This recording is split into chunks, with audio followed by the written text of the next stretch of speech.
আমার হয়ে যাও। তোমার যা যা অধিকার, তুমি যা অধিকার প্রাপ্য আমি তোমার সব অধিকার দিব। প্লিজ বৌদি, একবার রাজি হয়ে যাও। দেখো, আমি না এই লোক সমাজের কথা ভাইবা অনেক ভয় পাই। যদি তুমি আমারে ধোকা দাও, আমার গায়ে যদি কলঙ্কের দাগ পড়ে, তাহলে তো ওই সমাজ আমাকে মেনে নিবে না। বৌদি না। আর যদি না মেনে নেয়, তাহলে তো আমার মৃত্যু ছাড়া কোনো পথ নাই।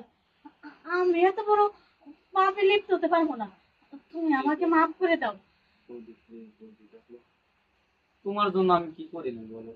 তোমার জন্য আমার যে বৌদি আছে, আমার বৌদি কিন্তু আমার অনেকবার খারাপ প্রস্তাব দেয়, আমি কিন্তু তার কথা রাজি হই না।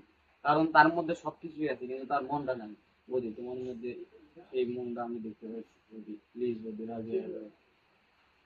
হ্যাঁ, তবে আমি রাজি হতে পারি, একটা শর্ত আছে। সত্য? কি সত্য? তুমি কি পারবা তোমার বোর মর্যাদা দিয়ে তোমার বাড়িতে মানে রাখতে? হ্যাঁ রাখতে পারবো, অবশ্যই রাখতে পারবো, আজকে আমি বলতে চাই। যদি পারো তাহলে আমি রাজি। কিন্তু আমাদের সমাজ কি মেনে নিবে এই বিধবা বিয়েটা? সব জানি। দেখো, আমার অনেক ভয় লাগতেছে।